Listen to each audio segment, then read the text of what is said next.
Hey there and welcome to this module on user interfaces. So throughout this module we'll be looking at some very simple user interfaces made in the Unreal Engine, and this is achieved using what is called a blueprint widget.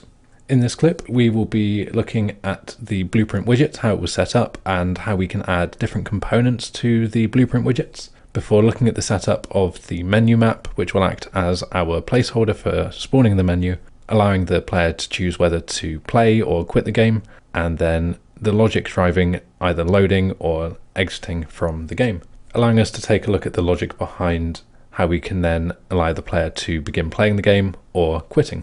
So if we go down to our folders again, we'll go down to 11_UI and we'll go to the blueprints this time. So this, you'll notice, has a slightly different naming convention. I've called this BPW_widget, and that's because it is classed as a blueprint, but it's a blueprint widget. So the way that you'd find one of these if you wanted to create your own is again to right click, as we've gotten used to, and rather than going to blueprints this time, or even the blueprints option here, we want to go down to the user interface section. And we can see at the bottom of this we have our option for the widget blueprint. So if we click this, you'll see that we get the same type of thing here, and I'm just going to get rid of that. So if we click into the widget that I've already created for us, we can start looking around the components that make up our user interface. So quite simply, I've given us a play and a quit button, and I've also added a nice gradient background, which is a really cool new feature that's been provided by Epic in recent versions of the engine. So the important thing when you're looking at the blueprint widgets is it has a slightly different layout to standard blueprints. So the first thing that we can see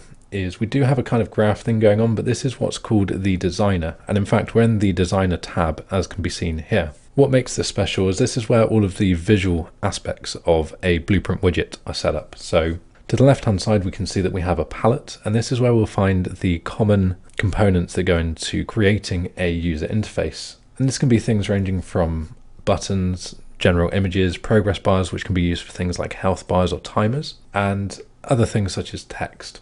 So everything that we actually see inside of our main window here, the play button and the quit button as such, all of those are components from the palette.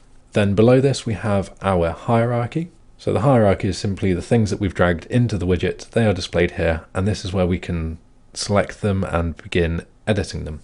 And then finally, if we go back up here, we can see our graph tab. So if we click into this, this takes us to the more familiar blueprint style graph. And this is where we can then drive the logic depending on what is happening in the user interface. So for example, we can drive the update for a progress bar to increase or decrease. Same for health bars and things like that. And what we'll see in this module is how I've set up the buttons to interact when they've been clicked to either load a level or close the game entirely. And all of that's done in here. So very similar to other blueprints as well, is that we have our event graph, which is where the main events and the things will be happening. We have our graph section for all of the other types of graphs which can be included, such as the construction script, although here it's called the event construct. We have our section for functions and macros, and then we have a section for variables, which again we've seen in the past.